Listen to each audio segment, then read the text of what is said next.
Cookery சேனலை பார்த்து யார் வேணாலும் சமையல் பண்ணலாம். ஆனா சுவையான சமையல் பண்றது எப்படி? நான் இதயம் நல்லெண்ணெயில சமையல் பண்றேன். ஆஹா ஓஹோன்னு பாராட்டுறாங்க. நீங்களும் இதயம் நல்லெண்ணெயில சமையல் பண்ணுங்க, பாராட்ட வாங்குங்க. தினம் தோறும் வாங்குவே இதயம் இதயம். இப்பொழுது மாடல் மாறி இருக்கிறது, பேஷனாக மாறி இருக்கிறது. காலையில் 8:45க்கு கூட்டம் என்றால் 2 மணிக்கு அந்த இடத்திற்கு செல்வது. 8:45க்கு கூட்டம் என்று சொன்னால் காலை 6 மணியிலிருந்தே மக்கள் பார்க்க வருகிறார்கள். பார்க்க வேண்டும், திரைத்துறையில் பார்த்தவரை நேரில் பார்க்க வேண்டும் என்கிற ஆசையின் காரணமாக, விருப்பத்தின் காரணமாக அவர்கள் வெயிலில் காத்திருக்கிறார்கள். காலை உணவு இல்லை, மதிய உணவு இல்லை, குடிப்பதற்கு தண்ணீர் இல்லை என்கிற நிலையில் நாமக்கல்லில் காத்திருக்கிறார்கள். 2 மணிக்கு தலைவர் செல்கிறார், 12 மணிக்கு கரூரில் பேசுவார் என்று அதிகாரப்பூர்வமாக அந்த கட்சியினுடைய பொதுச் செயலாளர் ஊடக நண்பர்களை அழைத்து ஊடகத்தில் அறிவிக்கிறார். 12 மணிக்கு இங்கே தலைவர் விஜய் பேசுவார் என்று அறிவிப்பு திரும்ப திரும்ப செய்யப்படுகிறது. ஆனால் மாலை 7 மணிக்கு செல்கிறார். 12 மணி என்று சொல்லுகிற பொழுது காலை 10 மணிக்கே மக்கள் அங்கே வர தொடங்கி விடார்கள். 10 மணியிலிருந்து மாலை 7 மணி வரையில் எத்தனை மணி நேரம் இடைவெளி என்பதை பார்த்து கொள்ள வேண்டும். மதிய உணவு இல்லை, சாப்பாடு கிடையாது, தண்ணீர் கிடையாது. ஒரு மோசமான ஒரு சூழல், நெருக்கடி. இந்த கால தாமதம் என்பது மக்களை தண்டிக்கக்கூடிய ஒரு நடவடிக்கையாகும். மக்களை முதலில் மதிக்க வேண்டும். ஒவ்வொரு அரசியல் கட்சி தலைவர்களும் மக்களுக்காகத்தான் அரசியல் கட்சிகளாக இருந்தாலும் அமைப்புகளாக இருந்தாலும் அவையெல்லாம் மக்களுக்காக இருக்கிறதே தவிர தனக்காக மக்கள் இருக்க வேண்டும் என்று கருதுவது ஏற்புடையதல்ல. அதனால் ஏற்பட்ட விபரீதம் மிக மோசமான விபரீதம். தண்ணீர் இல்லாமல் மரங்களில் ஏறி நிற்பது, கட்டடங்களில் ஏறி நிற்பது, கூரைகள் சரிந்து விழுந்திருக்கிறது. கிட்டத்தட்ட ஏறத்தாழ 41 பேர் இரவு வரையில் கரூர் அந்த நிகழ்ச்சியிலே இறந்திருக்கிறார்கள். அப்படி இறப்பதற்கான அடிப்படையான காரணம் ஒன்று காலதாமதம் என்கிற ஒரு காரணம். ஒரு கூட்டத்தை ஏற்பாடு செய்கிற பொழுது அந்த கூட்டத்திற்கு வரக்கூடிய அந்த கட்சியினுடைய தொண்டர்கள் அல்லது பொதுமக்கள், அவர்கள் யாராக இருந்தாலும் அவர்களுக்கு தேவையான உதவிகளை செய்ய வேண்டும். இருக்கைகள் ஏற்பாடு செய்ய வேண்டும். பழைய காலம் மாதிரி கிடையாது, இப்பொழுது இருக்கைகள் ஏற்பாடு செய்ய வேண்டும். நிழல் இருக்கிறதா என்பதை பார்க்க வேண்டும். குடிப்பதற்கு தண்ணீர் ஏற்பாடு செய்ய வேண்டும். பல மணி நேரம் காத்திருக்க வேண்டும். உணவுகள் ஏற்பாடு செய்ய வேண்டும். இதெல்லாம் ஒரு கூட்டத்தை ஏற்பாடு செய்கிறவர்கள் எந்த அரசியல் கட்சிகளாக இருந்தாலும் இது ஏற்பாடு செய்ய வேண்டும். கூட்ட நெரிசல் என்று பலரும் பேசிக்கொண்டிருக்கிறார்கள். இங்கே 10,000 பேர் வருவோம் என எதிர்பார்த்தோம், அவர்கள் அப்படித்தான் சொன்னார்கள், ஆனால் 25,000 பேர் வந்தார்கள் என்று காவல்துறையின் சார்பில் தெரிவிக்கப்படுகிறது. அதனால்தான் நெரிசல் என்று சொல்கிறார்கள். நான் அவர்களுக்கு சொல்லிக்கொள்ள விரும்புகிறேன்.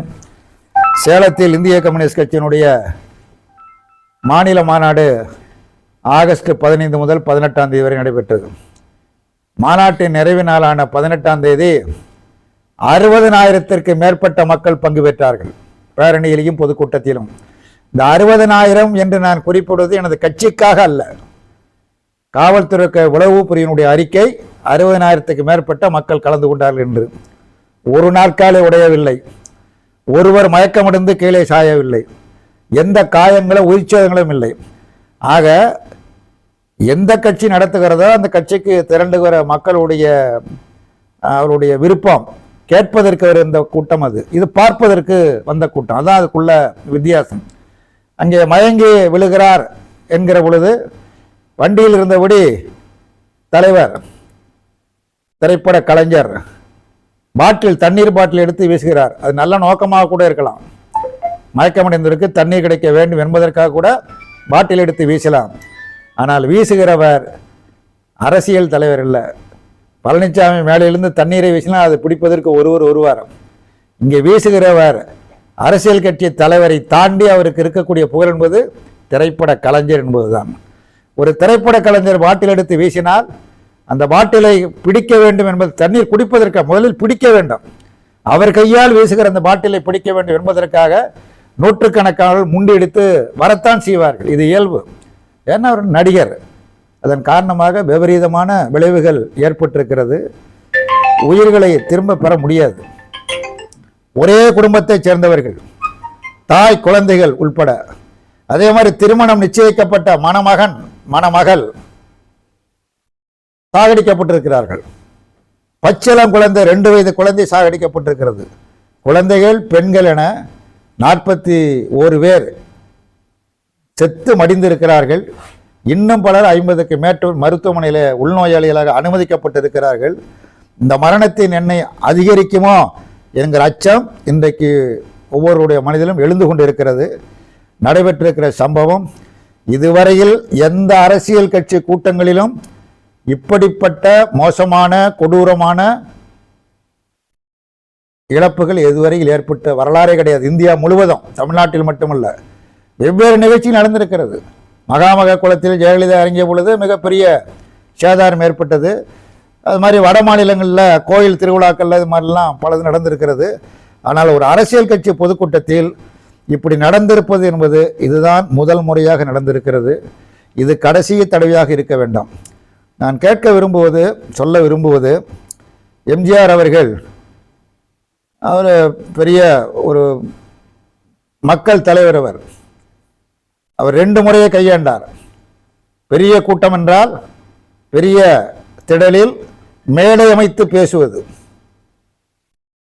தேர்தல் கால பிரச்சாரம் என்றால் வேனில் சென்று பிரச்சாரம் செய்கிற பொழுது இப்படி பல்லாயிரக்கணக்கில் இல்லை, 1000 பேர் 500 பேர் நிற்பா, அங்கங்கே கையை காட்டி 2 விரலை காட்டி வாக்கு கேட்டு போய் கொண்டிருந்தார். அவர் திருத்துறைப்பூண்டியிலே பார்த்தோம் 77 தேர்தலில். முதல் நாள் மாலை 5 மணிக்கு வந்த ஜனங்கள் மறுநாள் காலை 6 மணி வரை தெற்கு வீதியில் ஆயிரக்கணக்கில் உட்கார்ந்திருந்தார்கள். எந்த சேதாரமும் ஏற்படவில்லை. மிகுந்த கட்டுப்பாடோடு நடைபெற்றது. ஆனால் இவர் ஒரு பெரிய கூட்டத்தை நடத்தக்கூடிய தலைவர். ஒரு நல்ல பொதுமக்களுக்கு இடையூறு இல்லாத வகையில் ஒரு பெரிய திடலை ஏற்பாடு செய்து அங்கே மேடை போட்டு பேசலாம். அந்த வேனில் இருந்து கூட அவர் பேசலாம். அவர் வைத்திருக்கிறவன் சகல வசதிகளும் நிறைந்த 1 கோடி ரூபாய் என்று சொல்லுகிறார்கள். அந்த வேனில் இருந்தபடியே கூட அவர் பேசலாம். ஒரு திடலை தேர்ந்தெடுத்து அங்கே நின்று பேசலாம். அதற்கு மாறாக முக்கியமான சாலையில் நின்று பேசுவது, தனக்குரிய கூட்டத்தை காண்பிக்க வேண்டும், பெரிதாக காண்பிக்க வேண்டும் என்ற நோக்கத்திற்காக இப்படி மேற்கொண்டதனுடைய விளைவாக இப்படிப்பட்ட விபரீதங்கள் நடந்திருக்கிறது. இந்த விபரீதத்திற்கு அந்த கட்சியினுடைய தலைவர் பொறுப்பேற்க வேண்டும். நான் அறிந்த வரையில் பெரிய மாநாடுகளில் கூட்டங்களில் சிறு சிறு சம்பவங்கள் நடப்பதுண்டு. அந்த சம்பந்தப்பட்ட கட்சி தலைவர்கள் அங்கே இருந்து அந்த மக்களை பாதுகாப்பார்கள், அவர்களுக்கு தேவையான உதவிகளை செய்வார்கள். ஆனால் இந்த கட்சியைச் சேர்ந்த எவரும் இல்லை. அத்தனை பேரும் துண்டக்கானம் துணியக்கானம் என்று எல்லோரும் சிட்டாக பறந்ததுதான் சோகத்திலும் மிகப்பெரிய சோகம். மாநில முதலமைச்சர் செய்தி அறிந்த உடனேயே தலைமைச் செயலகத்தில் அதிகாரிகள் கொண்ட கூட்டங்களை நடத்தி ஆக்கவு நடவடிக்கைகளை உடனடியாக மேற்கொள்ள வேண்டும் என்ற அமைச்சர்களை முன்னாள் அமைச்சர் இன்னார் அமைச்சர் உடனடியாக அனுப்பி, அருகாமையில் இருக்கக்கூடிய மாவட்ட ஆட்சித்தலைவர்கள், மருத்துவமனை மருத்துவ அதிகாரிகள், டாக்டர்கள், செவிலியர்கள் மற்றவர்களெல்லாம் உடனடியாக அனுப்பி காப்பதற்குரிய கடுமையான நடவடிக்கை மேற்கொண்டதோடு இரவோடு இரவாக சென்று பாதிக்கப்பட்ட மக்களை, உயிரிழந்தவருடைய குடும்பத்தைச் சேர்ந்தவருடைய சந்தித்து ஆறுதல் தெரிவித்து மருத்துவமனையில் இருந்த கேரத்தால் 82 பேரையும் ஒவ்வொருவராக சென்று ஒவ்வொரு படுக்கையும் நின்று அவருடைய நலம் விசாரித்து உரிய சிகிச்சை அளிக்க செய்து மிகச் சிறப்பான முறையில் பணியாற்றியிருக்கிறார். பணியாற்றியதோடு இறந்தவருடைய குடும்பத்திற்கு 10 லட்சம், காயம்பட்டவர்களுக்கு 1 லட்சம் ரூபாய் நிவாரணம் வழங்குவதற்கு ஏற்பாடும், இது எவ்வாறு நடந்தது என்பதை கண்டறிவதற்கு ஒரு நபர் ஆணையமும் அமைத்திருக்கிறார். உடனடியாக மிக விரைவாக செயல்பட்டிருக்கிறார். தமிழ்நாடு அரசினுடைய செயல்பாடு, குறிப்பாக முதலமைச்சருடைய செயல்பாடு என்பது வரவேற்கத்தக்க செயல்பாடாகும். திரு எடப்பாடி பழனிசாமி அவர்கள் மாநிலத்தினுடைய முதலமைச்சராக இருந்தவர். தற்போது சட்டமன்றத்தில் எதிர்க்கட்சி தலைவராக பணியாற்றி கொண்டிருக்கக்கூடியவர். தூத்துக்குடி சம்பவம், துப்பாக்கிச்சூடு சம்பவம், 14 பேர் கொடூரமாக கொல்லப்பட்ட பொழுது தொலைக்காட்சியில் பார்த்துதான் தெரிந்து கொண்டேன் என்று சொன்னவர் இன்றைக்கு இந்த கரூர் சம்பவத்தை அரசியல் ஆதாயம் தேடுவதற்கு எல்லா முயற்சிகளையும் மேற்கொள்கிறார்.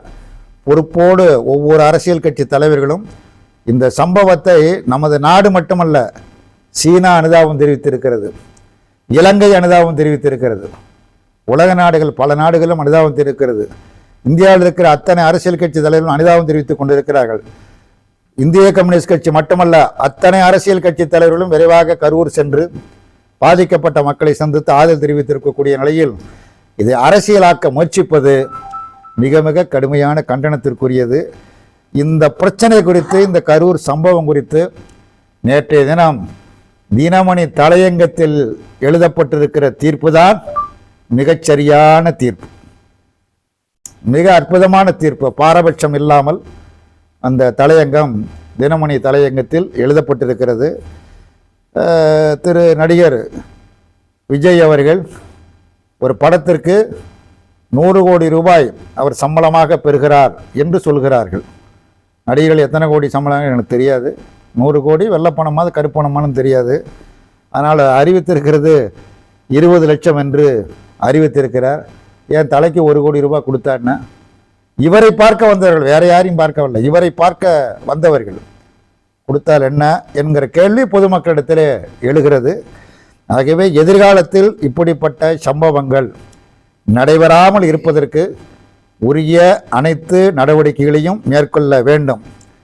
கண்டிப்பாக எந்த ஒரு அரசியல் கட்சியும் சாலைகளில் பொதுக்கூட்டம் நடத்துவதை அரசு அனுமதிக்கவே கூடாது. பெரிய கூட்டம் என்றால் தனி திடல்களில் ஏற்பாடு செய்து வருகிறவருடைய எண்ணிக்கைக்கு ஏற்ப தனி இடங்கள், தனி திடல்களை ஏற்பாடு செய்து அங்கே சென்று தான் நடத்த வேண்டும் என்று கண்டிப்பான ஒரு உத்தரவை பிறப்பிக்க வேண்டும். ஒரு நபர் கமிஷன் போடப்பட்டிருக்கிறது. அது விசாரித்து கொடுக்கக்கூடிய அறிக்கையின் அடிப்படையில் இந்த சம்பவத்திற்கு யார் காரணமாக இருந்தாலும் அவர்கள் மீது சட்டபூர்வமான நடவடிக்கைகளை எடுக்க வேண்டும் என்று இந்திய கம்யூனிஸ்ட் கட்சியின் சார்பில் வலியுறுத்தி கேட்டுக்கொள்கிறோம்.